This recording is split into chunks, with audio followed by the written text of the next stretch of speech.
Okay, so as we said, we've looked at Psalm 100 this morning, and it's the latest in our talks on Christian lessons for life. And there are core themes that have been running through our service, haven't there? And if you can remember them, they include service, hospitality and generosity, and gratitude to God. And we'll touch upon these themes again today. There's this great quote from A.A. Milne, which I'm sure many of you will know, the author of Winnie the Pooh, of course. Piglet noticed that even though he had a very small heart, it could hold rather a large amount of gratitude. Now, our hearts are physically bigger than Piglet's, and yet I do wonder how much gratitude they can hold. But for the Christian, being grateful and giving thanks should be a way of life. And today we're going to see how Psalm 100, or through Psalm 100, we can make thanksgiving a way of life for ourselves. Now, to live with thanksgiving, we need truth that supports it, feelings that spur it, and also actions that complete it. We receive truth first, then feelings of thanksgiving start to burn within us, and then we express those feelings through actions. What makes Christianity so unique is that we receive everything by grace. We receive salvation through faith in Christ alone. And once we've accepted and received that salvation, we realize how thankful we are, and we respond in good works, don't we? And that's how thanksgiving works. It's a response to something given. So let's dig deeper into our first point, that to live with thanksgiving, we need truth to support it. And in verse 3, we read, "Know that the Lord, He is God. It is He who made us. We are His people and the sheep of His pasture."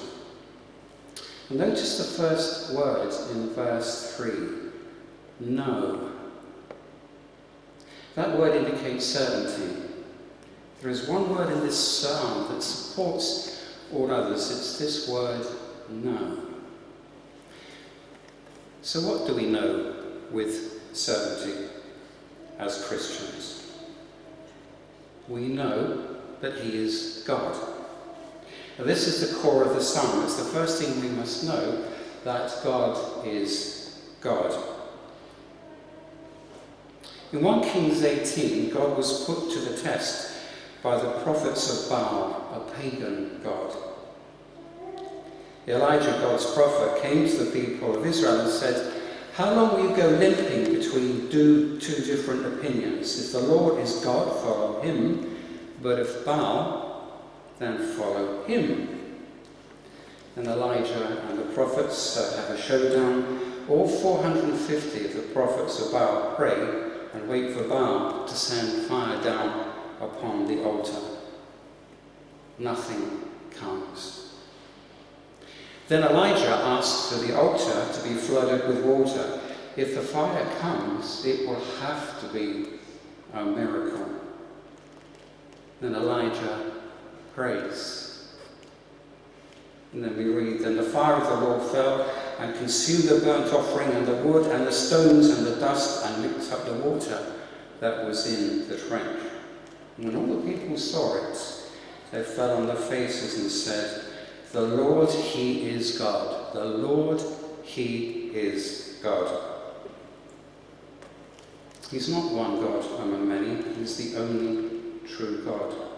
If we get this right, everything else falls into place.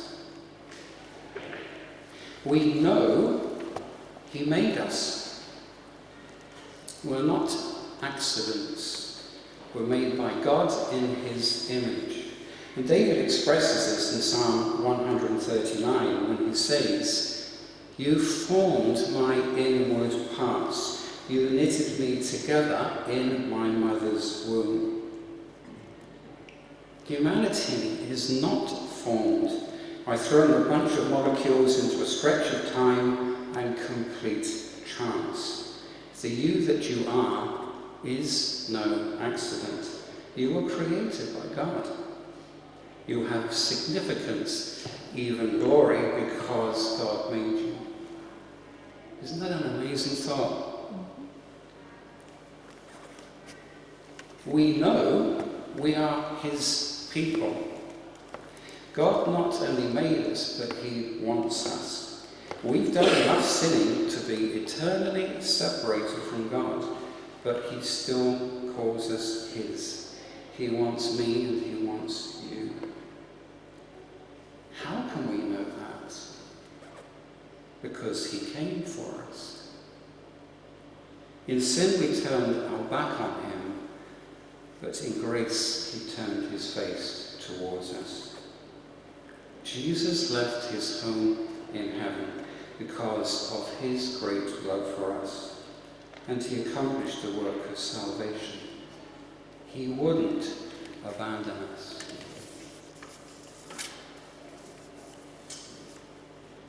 We know we are the sheep of his pasture, in verse 3. He's not a benevolent but distant father. No, he's in the field with us. He shepherds us, he leads, he protects, he disciplines, he guides. We're not left to ourselves. We're under the kind watch of the good shepherd. If we stray, he comes to get us. We know that he is good. There are many verses in the Bible that acknowledge God's goodness. For the Lord is good. Who is good but God alone? Luke 18. He is good and does good. Psalm 119. And what about this verse? For God so loved the world that he gave his one and only Son, that whoever believes in him should not perish, but have everlasting life. John 3:16. Who secures an eternal redemption for his people except the one who is good? We know his steadfast love endures forever. Verse 5. The Hebrew word used for steadfast love is hesed. This is God's loyal love. It's a never-ending, ever-present, fiercely protective love. It's the love that pushed Jesus down into our world. It's the love that empowered Jesus to fight temptation and remain sinless. It's the love that compelled Jesus to endure the cross for the joy set before him. If Jesus was willing to endure all of that, how can we doubt his steadfast love for us? He won't give up on you and me. And we know his faithfulness endures to all generations. Verse 5. When we are unfaithful, he remains faithful. 2 Timothy 2. God never runs out of faithfulness. He didn't for Israel, and he won't for us. We fit inside the all generations of this verse, and one day Christ will return. And when the chief shepherd appears, you will receive the unfading crown of glory. 1 Peter 5. So to live with thanksgiving, we have all these amazing and wonderful truths to support it. But we also need feelings to spur it. In verse 4 we read, "Enter his gates with thanksgiving and his courts with praise. Give thanks to him. Bless his name." Feelings matter. They aren't all that matter, but they do matter. The Christian life is not emotionless, and anyone who says so does not understand it.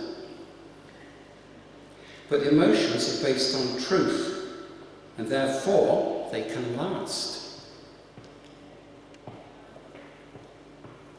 1 Thessalonians 5:18 says, "Give thanks in all circumstances, for this is God's will for you." Paul had learned how to give thanks in all circumstances, and some of his circumstances were pretty dire at times. But he understood that he was among the people of God. And when we realise we're counted as one among the people of God, we respond the same way. We can't contain a thanksgiving. Now, the gates and courts of God, here in this verse referred to, refers to the temple where Israel worshipped. And to enter his gates and courts was to enter God's presence. The temple had a structure. It had rules and degrees of separation based on the kind of person you were. So, for example, there was a place called the Most Holy Place, and it was separated from other sections by a big, thick curtain.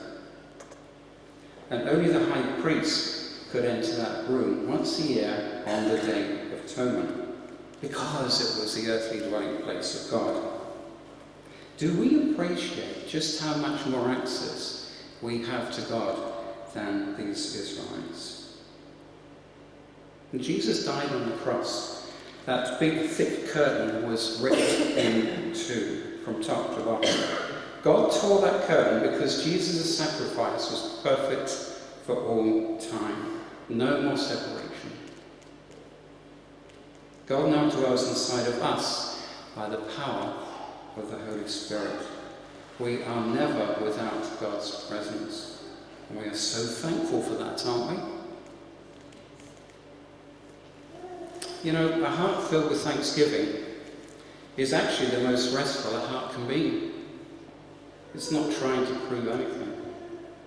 It's just happy to be in the presence of the one who gave it all.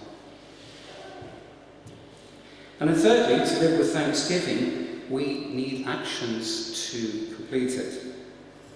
We read this in verses 1 and 2 of Psalm 100. The Hebrew word that we translate giving thanks means to praise or to give public acknowledgement. It indicates that we are to tell others what God has done. The thanksgiving this psalm is speaking of is public thanksgiving. We give thanks to God through the action of praise. Praise reveals who we're thankful to. The biblical thanksgiving looks like this, and we read it in verses 1 and 2. Make a joyful noise to the Lord, all the earth. Serve the Lord with gladness. Come into his presence with singing. Now, the three public actions here: make a joyful noise, serve the Lord, come into his presence. And let's briefly look at each of these. So, make a joyful noise. Now, think of a team sport, like, say, football. Think of an underdog team at home against a big-name rival. Say, Burnley versus Chelsea. Now, the underdog wins and the home fans go wild, don't they? Now, I will let you decide which team is the underdog in this example. It wouldn't be for me to say. But that's a joyful noise, isn't it? But that phrase, make a joyful noise, in verse 1, is a cry of celebration as one would give to a king.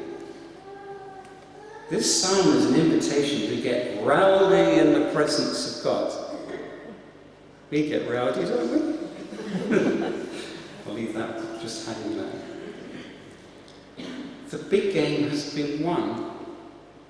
The underdog claimed victory upon the cross, and his resurrection proved it.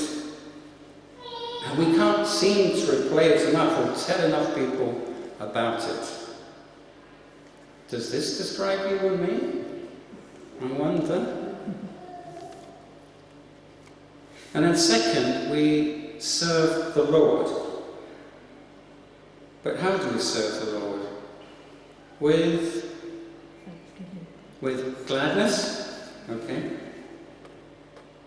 The word serve indicates we are doing work, accomplishing things for God. Now, Rob talked about service a few weeks ago, and the amazing and numerous ways in which each and every one of us can serve God. And that was just in a church and local community context, never mind in many other spheres of our lives. Or do we just keep our heads down and hope no one sees us?